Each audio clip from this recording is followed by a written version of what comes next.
this week's In the Huddle. We're at Upper Moreland this week, talk a little bit of high school football. I'm in by myself though. Kevin Cooney, my colleague from the Courier-Times, is in Florida with the Phillies, so the fact that Kevin was in Florida, I decided to wear the shorts in his honor. I'm sure somewhere in Tampa he has a sweater on and long pants, but enough about him. We're going to talk a little football now. We also have a special guest later I'm going to bring in, but we're going to talk about Week 9, the second to last week of the regular season as the playoff crunch approaches. We'll start down in Lower Bucks with a big game is Pennsbury and Abington. A year ago, Abington knocked Pennsbury out of playoff contention. The Ghosts are good again, as are the Falcons. And both sides will be in the playoffs, but Pennsbury is fighting for one of the top spots and does have revenge on its mind. And also a week away for Pennsbury is the Chamonix, so they won't forget about that one, but I don't expect them to overlook the Ghosts because Abington is a very solid team. And over at the Chamonix, they've won 7 in a row since an opening night defeat against Souderton. They have been sailing this week, and they end next Friday on Halloween against rival Pennsbury as both prep for the postseason. And up in the Intelligencer coverage area, the big game this week would be North Penn and Hatboro. Hatboro had a nice win last week against Central Bucks South, kind of salvaging its playoff hopes. Now the Hatters have to beat North Penn this week in order to get in. That'll be a tough chore, figuring North Penn is undefeated. But Hatboro did give itself at least a puncher's chance of making the playoffs. Another nice job was turned in last week and all season by Quakertown. They're coming off a loss to North Penn, and they went down to Central Bucks West and beat a pretty good Central Bucks East team. So all but ensure themselves in the playoff spot. Coach John Donnelly's team has been good all season, and it's a nice little reward for the Panthers coming up in a couple of weeks when they get to go to the postseason. Today we're happy to have a William Tennent Athletic Director, Lou Pacchioli, join us on In the Huddle. Lou, it's good to see you. Good to be here. Have a seat. I want to talk with Lou a little bit about the Suburban 1 League realignment and how it's going, the pros and cons so far. And Lou, let me ask you, what is your take? When you look, we're football oriented. When you look at the way the football season's going, are you happy or not so happy with the way the realignment has gone? Well, we haven't ever the geographic system. We are small, out of the Lower Bucks system, and we are a little bit out of this. But no, we're not hammered.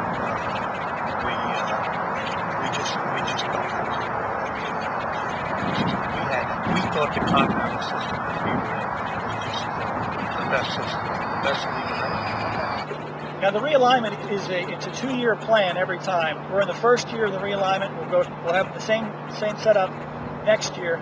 Lou, when the vote comes around again, is there a gut feeling that you think it may be changed back to the way it was or shifted in another direction? I think we have to look at the whole year first of all.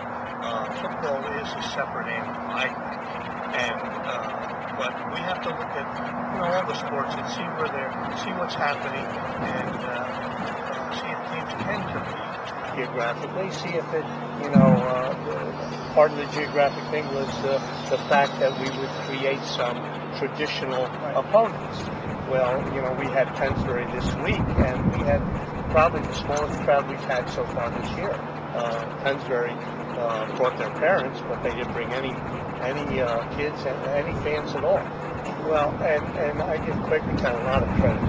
He's done a wonderful job up there this year. I think he has a lot coming up because I know Ray Coleman's nephew, or rather grandson, plays on the freshman team, and they're pretty good. But look at last year what happened.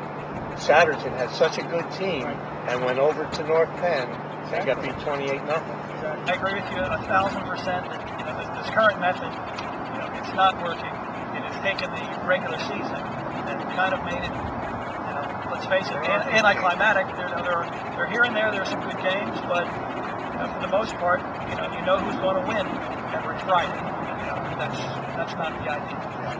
let's talk a little bit about, if we just separated football from the rest of the sports, how would you like to see that done? I'd like to see some type of maybe a 4-6 alignment with mandatory crossovers, maybe even a power rating at the end of the season that for next year we move people around and see how that works. And maybe you can even throw in with that 4-6 some type of geographics to make, in defense of, Penn Ridge, they have to travel all the way down to play Pennsbury, Truman, Bensalem, Neshaminy.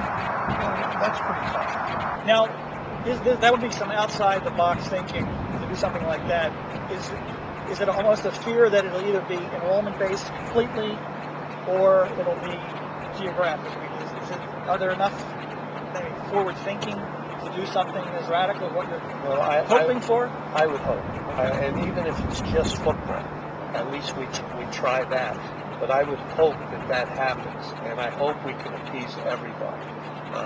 Like I said, I don't think William Tennent, Abington were, because we're sitting here at Upper Moreland and we don't play Upper Moreland. We're only 5 minutes away. We're 5 minutes from Hatboro. We don't play Hatboro. And I would like to see. And for us, where we're located, and I understand that, but to go to Pennsbury is no different for us going to Souderton. And Souderton's mileage is farther. But getting to Pennsbury on a Friday night is pretty tough. Yes, indeed.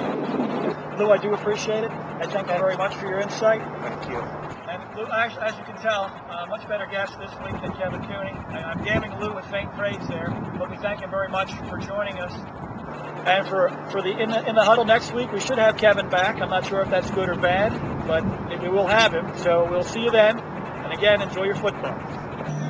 We'd love to know what you think, and it's easy to do. Just go to www.bucksmontsportsnow.com and to write us, you can send us a question, a comment, any kind of feedback on what's good, what's bad, what you'd like to see. Again, please let us know, because this is new to us and it's new to you. We'd love to hear from you. Again, www.bucksmontsportsnow.com is the way to do it. Plus, to stay in tune with your community and for all your information needs, there's 2 websites that cover Bucksmont like no other. It's www.couriertimesnow.com and www.intelligencernow.com. Updated 24 hours a day. It's a continuous news site that covers everything, news and sports and all the goings on in your community. That's Courier Times Now and Intelligencer Now, your one-stop stop for local news.